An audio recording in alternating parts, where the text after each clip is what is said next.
कहाँ पे काटी की भाई ने? दिखाओ दिखाओ।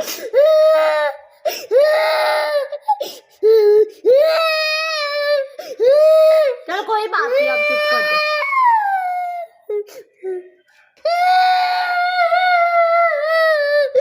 भाई ने काटी की है, भाई ने काटी की है।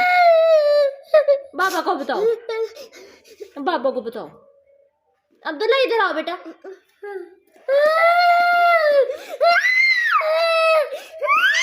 चल दे दो। अच्छा मैं दोबारा फिर मांग रहा है।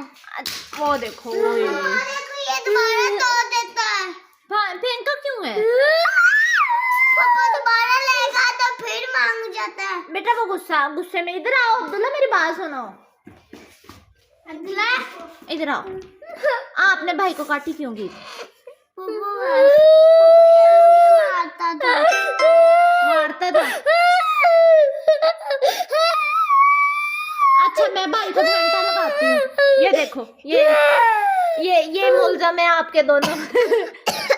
कोई बात नहीं, चुप करो। मैं अभी पूछ लेती हूँ।